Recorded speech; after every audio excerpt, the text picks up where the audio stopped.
Hi friends, let us discuss about Vitcofol injection today. Vitcofol injection क्या होता है, क्यों दिया जाता है, कैसे दिया जाता है, इसके बारे में आज हम लोग डिस्कस करते हैं. जब हमारी बॉडी में विटामिन बी का डेफिशिएंसी हो तब हम विटकोफोल इंजेक्शन देते हैं. अनीमिया हो, खून की कमी, तब दिया जाता है. नर्व सेल्स को मजबूत करने के लिए दिया जाता है. न्यूरल ट्यूब डिफेक्ट्स प्रेगनेंसी में प्रिवेंट करने के लिए भी दिया जाता है. मेनली विटामिन बी डेफिशिएंसी में विटकोफोल इंजेक्शन दिया जाता है. अनीमिया में दिया जाता है. नर्व सेल्स को मजबूत बनाने के लिए दिया जाता है. न्यूरल ट्यूब डिफेक्ट्स जो कि प्रेगनेंसी में होते हैं उसको प्रिवेंट करने के लिए भी हम विटकोफोल इंजेक्शन को दिया जाता है. नाउ इसका कॉम्बिनेशन क्या क्या है. विटकोफोल इंजेक्शन की combination. Let us see the main three. पहला है विटामिन B12, ठीक है. दूसरा है विटामिन B9, ठीक है. तीसरा है विटामिन B3. अब ये vitamin B12, vitamin B9, vitamin B3, इसका फॉर्म्स की नाम क्या है. Vitamin B12 is सायानो cobalamin. Vitamin B12 का नाम है सायानो कोबालामाइन. विटामिन B9 का नाम है, जो कि हमें पता है, folic acid. What is vitamin B9? Folic acid. Vitamin B3 है हमारा निकोटिनामाइड, ठीक है. Vitamin B12 is सायानोकोबालामाइन. विटामिन का नाम है फोलिक एसिड. विटामिन B3 है निकोटिनामाइड. तो ये 3 कॉम्बिनेशन है विटकोफोल इंजेक्शन के, ठीक है. हमने अभी क्या क्या पढ़ा, क्यों दिया जाता है. विटामिन बी का कमी हो बॉडी में, प्रेगनेंसी में जो न्यूरल ट्यूब डिफेक्ट होता है उसको प्रिवेंट करने के लिए, और अनीमिया करेक्शन के लिए, और नर्व सेल मजबूत करने के लिए. तो हम इसके बारे में डिटेल करते हैं. जो विटामिन यूसेस, ठीक है. तो हमने पढ़ा क्या, विटामिन बी कॉम्प्लेक्स हमारी बॉडी में जब कम होते हैं तो हम विटकोफोल इंजेक्शन को देते हैं. उसमें क्या क्या कॉम्बिनेशन है हमने देखा. विटामिन B12 है, B3 है, B9 है, जो कि cyanocobalamin, nicotinamide and this folic acid, ठीक है. और अनीमिया के टाइम में देते हैं. क्यों? ये जो विटकोफोल है इसमें जो कॉम्बिनेशन है विटामिन की, ये स्टिमुलेट करते हैं रेड ब्लड सेल को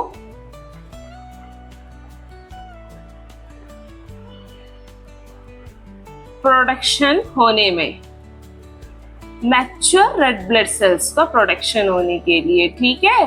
तो जब obviously red blood cells production होगी हमारी बॉडी में तो क्या होगा, अनीमिया करेक्शन होगा ही होगा, उसमें हमारी हीमोग्लोबिन लेवल बढ़ेगा.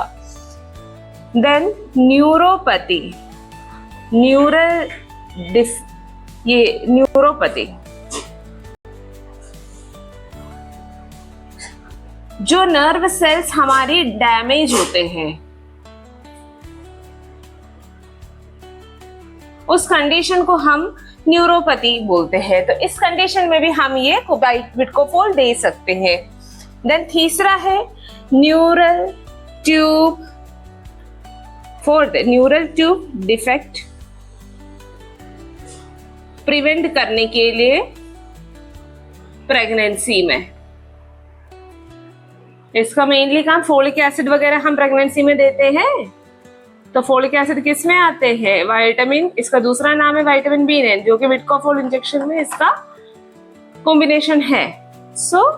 न्यूरल ट्यूब डिफेक्ट को प्रिवेंट करने के लिए भी दिया जाता है। तो क्या क्या हमने पढ़ा?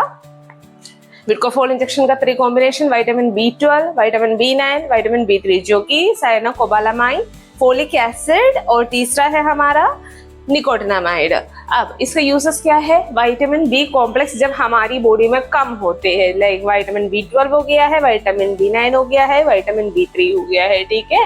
अनीमिया करेक्शन के लिए जो हमारी ब्लड में खून की कमी होते हैं, तो ये इंजेक्शन क्या करता है? मैच्योर रेड ब्लड सेल्स को प्रोड्यूस करने में हेल्प करते हैं, जो कि हमारी बॉडी में हीमोग्लोबिन की लेवल बढ़ाते हैं। न्यूरोपैथी में नर्व सेल डैमेज जब होते हैं उसको सपोर्ट करने के लिए दिया जाता है। न्यूरल ट्यूब डिफेक्ट प्रिवेंट करने के लिए, जो कि प्रेगनेंसी में कंडीशन होते हैं, तब मदर्स को दिया जाता है। ऊपर से एक और काम है प्रेगनेंसी में, जो कि अनीमिया करेक्शन के लिए भी दिया जाता है, ठीक है। अनीमिया करेक्शन में भी दिया जाता है।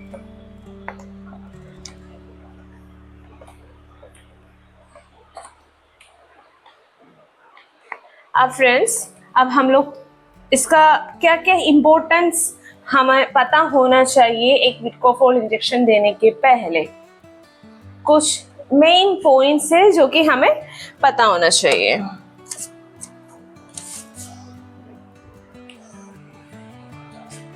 ये विडकोफोल इंजेक्शन को हम इंट्रावेनसली कभी नहीं देना, ठीक है।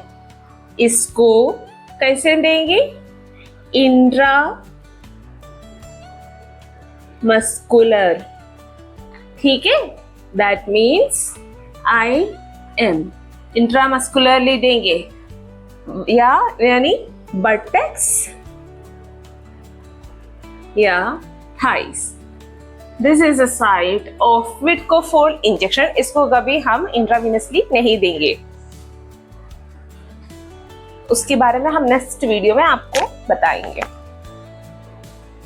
फिर कभी भी अल्कोहल को पीना नहीं चाहिए ये इंजेक्शन लगने के बाद या लगने से पहले। क्यों? क्योंकि ये विटामिन की अब्सॉर्प्शन को बंद करते हैं प्रॉपरली। इस विटामिन को हमारी बॉडी में अब्सॉर्ब होने से अल्कोहल क्या करते हैं? रोकते हैं। So alcohol should not be taken.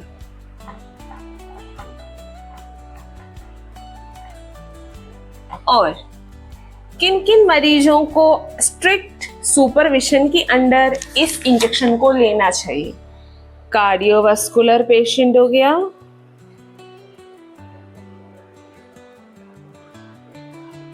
Scissor disorder जो कि झटके आते हैं पेशेंटों में, उन पेशेंटों को भी, और किडनी डैमेज जिस पेशेंट में है, जैसे अक्यूट किडनी इंजरी हो किसी पेशेंट में, या कोई किडनी रीनल डिसीज हो, उन सब पेशेंटों को भी मतलब अंडर स्ट्रिक्ट सुपरविजन में इंजेक्शन को लेना चाहिए। और जो पेशेंट को लिवर डिसीज है, तो इन पेशेंटों को स्ट्रिक्ट अंडर सुपरविजन में ही इस इंजेक्शन को लेना चाहिए। तो मेन इंपॉर्टेंट पॉइंट्स जो हमें विडकोफोल इंजेक्शन की याद क्या रखना है? इंट्रामस्कुलरली इस इंजेक्शन को दिया जाएगा, और बटक्स और thighs are the main 2 sites of this injection. Alcohol को नहीं कंज्यूम करना चाहिए क्योंकि ये इस विटामिन की अब्सॉर्प्शन को रोकते हैं। और कार्डियोवास्कुलर जो कि हार्ट से रिलेटेड कोई दिक्कत वाला मरीज हो, झटके वाला मरीज हो जो कि सीजर हो, किडनी में कोई दिक्कत वाला पेशेंट हो, जो भी रीनल डिसीजेस हो, लिवर डैमेज हुआ वाला पेशेंट्स हो, इन सबको अंडर स्ट्रिक्ट सुपरविजन में ही या हॉस्पिटल में ही इस इंजेक्शन को इंजेक्ट करके ऑब्जर्व में रखा जाए, ठीक है।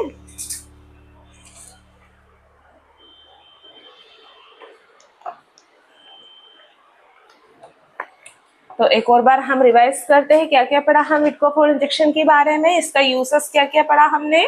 अनीमिया में दिया जाता है, न्यूरल ट्यूब डिफेक्ट में दिया जाता है, और किस में दिया जाता है? नर्व सेल्स को मजबूत करने में दिया जाता है, ठीक है। विटामिन बी डेफिशिएंसीज को करेक्ट करने के लिए दिया जाता है। कॉम्बिनेशन में हमने क्या क्या पढ़ा है इसमें? विटामिन B12 जो कि साइनोकोबालामाइन हो गया है, विटामिन B9 हो गया, हमारी फोलिक एसिड हो गया है, और विटामिन B3 निकोटिनामाइड हो गया है, ठीक है। और किन किन मरीज हमें क्या क्या पॉइंट्स को माइंड पर रखना चाहिए, इंट्रामस्कुलर देना चाहिए, अल्कोहल नहीं कंज्यूम करना चाहिए, और जो जो पेशेंट है जिसमें कार्डियोवास्कुलर हो, सीसर हो, रीनल डिसीज हो, लिवर डैमेज हो, इन सब मरीजों को अंडर स्ट्रिक्ट सुपरविजन में ही हम इस इंजेक्शन को दिया जाए।